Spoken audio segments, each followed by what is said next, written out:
Hey, Jasen Rice here with another Lot Party show. Again, what Lot Party is designed to do is help you mix up your virtual lot. Do things online in our marketing of our cars, of our inventory, new and used, and even go over maybe internet processes and some best practices.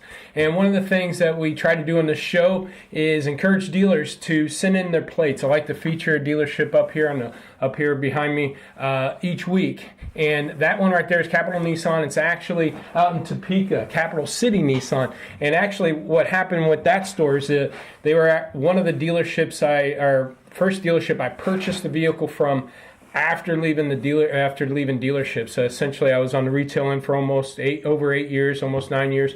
Then I joined V Auto, started traveling the country, and I needed to buy a car. Now I was on a vendor end, not on the dealer end, and I was shopping for cars.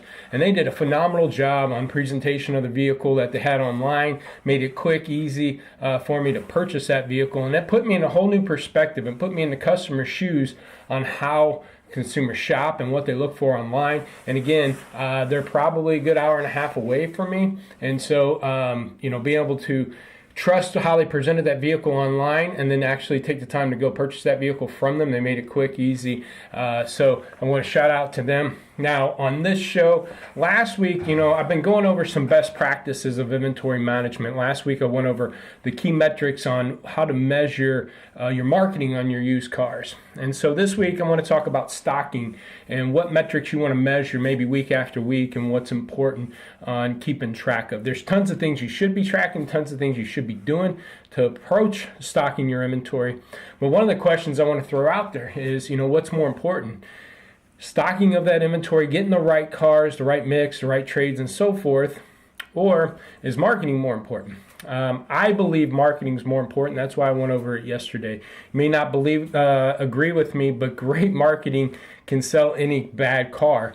You've seen that happen as those funny Craigslist postings where people are brutally honest with their cars, but made it for entertaining. And a lot of things on stocking too you can't control, meaning trades. Let's take, for example, trades. You can't come in the morning and say, you know what, I'm going to appraise 8 cars today, take in 6 of them, and I'm going to own them all good, and they're going to have great day supply. No, you get stuck with what comes into your door. You don't pass on deals that make sense, and sometimes then you're stuck with some of these vehicles you trade for, too high miles, wrong color, wrong make and model, and you got to do something about it. And so marketing that car properly is the best way to get off of that car. Again, I think stocking is very important, and the better you own your inventory and the better you start matching up your goals and your stocking objectives, the better your inventory return, no doubt about it. But I do think, marketing, you can have the best cars on the lot. You can have the best day supply cars, best average investment, right equipment. But if you're not marketing those cars right, if you don't describe them right, if you're not tracking and trending out SRP, VDPs, and what's going on with that inventory online, that great inventory is not going to do a whole lot for you nowadays, okay, with the internet and how people shop. There's 7 aspects we do, with our company, with our dealerships. We look at we track a ton of things for stocking, but we narrow down, 7 key metrics that we do want to look at week after week, see how we're scoring out, if it's better or worse week after week. So I want to go over those with you on this show, again, to help you manage your inventory, stock your inventory right. One of the first things that we're going to go over, and I'm going to be taking my eyes off the screen sometimes, so I'm going to be showing up some trends. So the first thing I want to track and trend out is trades. What percentage of my inventory is trades? What percentage of my inventory is purchases? I don't think there's a direct percentage that you need to be. I have some dealerships, especially like independents, that 80-90% of their inventory is purchases because their independent dealerships carry late model or older stuff, so they just get real rough trades and don't get to keep a lot of nice trade-ins. And they do successful at turn inventory. But then I have some dealerships like the one I'm going to throw up the graph here that 80+% of their inventory is trades and very 20% or so are purchases. But what I do know, so there's really no direct, hey, you should have this percentage of trades, but what you should do is the more trades you have, the better your inventory should turn. Trades are usually easier to sell, better gross profit, and less likely to age. So the more trades you can take in, if I can go from 20% to 30% of my inventory in trades, that's a good thing. Again, we look at that on a weekly basis, see if a dealership's improving that or not. And again, the more purchases I have, the riskier they are, because tend to be, I own those cars high, I was the highest bid at the lane. Okay, so, and usually I end up with late model cars. The good cars to buy at the lane are tough, I own them wrong, and so forth. So it's an obvious, I think, that purchases, the more I can increase trades, the better. The more purchases I have out there, the riskier my inventory is.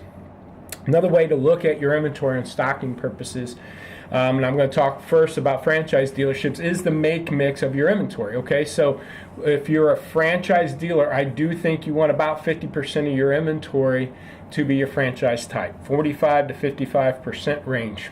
Again, I think I talked about it last week. There are some unique perspectives or objectives that if I have a dealership that's real close to a Ford factory, so a lot of that family members that might buy a new Ford, but they're buying a car for their teenager and not buying a new car they want to use for it. So they would tend to have 55 to 65% of inventory Fords. But other than that, you want about 50% Fords. But another aspect that you want to look at on your inventory, because you could have 50% Fords, but then what if another 30% of your inventory is in Buick and another 20% is in a Chevy? You don't have much diversification. Doesn't help you with marketing. That's what I talked about last week. So same thing here. Large dealership, 100 plus inventory, probably want about 12, 15 makes out there. We put a cap around 12. If I got a small independent dealer, 30, 40, 50 cars, maybe you want about 10 or 12 different makes out there.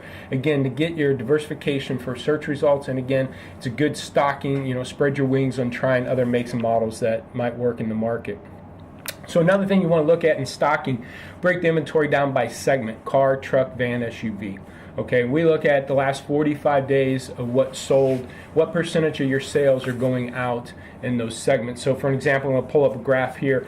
34% of their sales in the last 45 days went out in cars. Another 24% went out in SUVs. Another 38 or 39% went out in trucks, in the yellow there. And then they have about 4% of their inventory is in vans. Okay, so what we do is then create a profile. What percentage do you want going out? Example, I'm not going to pull up the graph here, but this dealer wants to do 30 to 40% cars. They're at 34%. They want to do 20 to 30% in SUV sales. They're at 24%. They're hitting their goals. They want to do 30 to 40% trucks. They sold 39%. They want to do less than 5% minivans, or it's not a big focus. So again, they're at 4%. They are selling their objectives. Okay, that's the part that you want to measure. You don't want to say, hey, I want to be a truck dealer, so I'm going to carry 50% of my trucks, and you hit that objective. Let's say you want to do 50% trucks, carry it, you hit that objective, great. But if you're not selling them, if you're selling them at a 30% clip, those trucks are going to age, and you're not a 50% truck dealership unless you start moving that inventory. So we look at their goals and see if we're hitting them based on their sales objective. Now from there, we look at what are they carrying. Are they carrying to the sale rate? So here's another graph. They're carrying 29% cars. Okay, it's 29% cars, but they're selling 34% cars, so they are about 4% light in their car load, so they need to maybe stock up some cars. Then they're carrying 31% SUVs. Remember, they only sold 24% SUVs, so they could be SUV heavy. But if they buy some cars, that will then change the percentages. Right now, they're carrying 37% trucks, which is pretty much in line with their 39% sale rate, so they're carrying good there. And they're carrying 3% minivans, so their carry rate's good. So the only way we look at that is saying, again, we're light on cars and we're heavy on SUVs. So if we buy some cars, should balance it out, or let's look at those SUVs, see if they're aging. If they're not aging, we're okay. We're just stocking up maybe for winter months, and we're overstocking some SUVs for the anticipation of winter months. But that only works if we can sell them. So next week, if that SUV sale percentage is increased to 30% or closer to my 34%, I'm okay. If not, I got to start moving these SUVs. So look at your last 45-day sale rate, see if those hit your objectives. Then take that sale rate if you're good there, then take that sale rate and see how you're carrying in truck, van, SUVs. And if you're not hitting those objectives, start making some movements. Sell out those SUVs, get a little bit more aggressive if they're aging, or go buy some cars if they're moving good in the market. Again, we do deeper dives. We pull data for other trends that will show us if intermediate cars are moving better, and if we need to buy some cars, what cars do we need to buy. So there's deeper things that you do need to be looking at, but at least on a weekly objective and goals and metrics, see how you're doing, at least generically, truck, van, SUVs and sales. Okay. Another thing that you want to look at, now again, we work with a lot of dealerships that do have vAuto, and vAuto provides a vehicle day supply. So if it's a high day supply right now, I think 80 is a good average out there. Some markets are at 60s and 70s, somewhere in the hundreds, but if your average is an 80-day supply, a good car, average car would have about an 80-day supply right now. So anything less than 80-day supply is a good mover. Anything higher than 80 is a slow mover. So for stocking purposes, obviously I would love to carry higher percentage of my inventory in the 0 to 80 days. So we track that out. Again, here's a graph here. You can see what percentage is 0 to 60 days. Those are really good movers. 60 to 80 days, again, average, getting up to average. And then 80 to 100, and then 100 plus. So again, if I can have 50% or more of my inventory, greater than 50% of my inventory in those 0 to 80, I think we're moving in the right direction. If the high day supply gets high, and again, it doesn't mean I can't, having a high percentage of high day supply cars doesn't mean your inventory is sucking. I can buy a bunch of late model program cars, price them aggressively, and move them. But it's more price sensitive, and I got to know that week after week. How are we stocking? Are we stocking a bunch of slow movers or not? Or are we getting some fast movers out there that maybe I can get some more market share and or some gross on?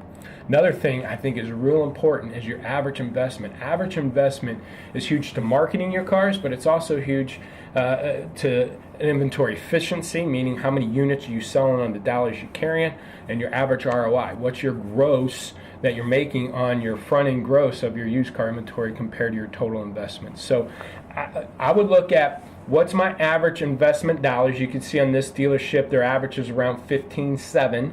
So they own at 15.7. And then we look at their first 15 days worth of inventory, okay? We look at the fresh stuff coming in, that first bucket of inventory, and is it getting better or worse? And we can see they're bringing in $14,000 cars.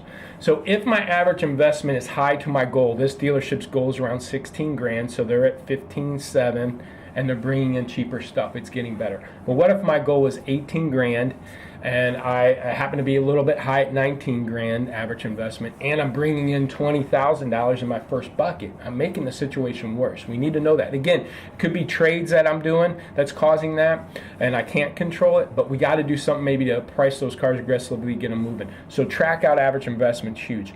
Another thing that we start dipping into, and you're going to see here, is we look at what percentage of your inventory is tied up in late model cars. Consider 15s, 16s, now some 17s are popping in or late model. In a little bit, maybe just 16s and 17s are late model. But right now we look at 15, 16, 17s as late model, and what percentage of our inventory is late model? Late model cars are riskier. You're competing against new. They're more price sensitive. They make market shifts a lot quicker than a 10-year-old car does, and then they're usually higher average investment. So a $2,000 shift on a 20 grand car makes a bigger impact in your gross than a $2,000 shift on an 8 grand car. Makes sense. So those older cars aren't as riskier. So again, I don't think there's a perfect formula or say, hey, you got to have 40% or less in late model cars. But again, what I want to do is decrease the amount of late model cars, or at least keep it the same. So this particular dealership, if we add up their 17s, 16s, and 15s, they're running at about 23% of their inventory right now is in late model cars. So what you want to do, again, look at that number, see how much of your inventory is late model cars, and then week after week, is it getting better or worse? And if it's getting worse, then what can we do to make that situation better? So hopefully these tips are helpful. Those are 7 areas that I think are crucial to how your inventory stocking is moving. There's other aspects, again, you can narrow it down by type and so forth, and we do, but if you're going to focus on key metrics, these will be the 7. Again, I'm going to run them down real quick for you. What you want to do is trades. What percentage of your inventory is trades versus purchases? Just make trades better. More week after week, the same or better of inventory. We look at inventory mix, not just your franchise make mix, 50% franchise hit, but other make mix. We look at what you sold in the last 45 days by car, truck, van, SUV. Did it hit our goals and then match what our current carry rate is?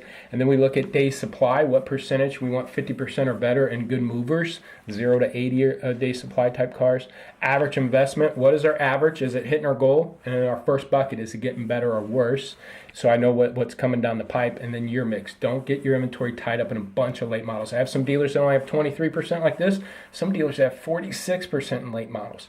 To me, it's risky. That inventory better move fast because the market's moving fast on that inventory. So I hope this is helpful. Check out Auto Dealer Live. Check out LotParty on iTunes, SoundCloud, and YouTube Lotpop channel. We have all this uploaded. Over 60 videos are sitting there. I hope you enjoyed this. See you next week. Thanks.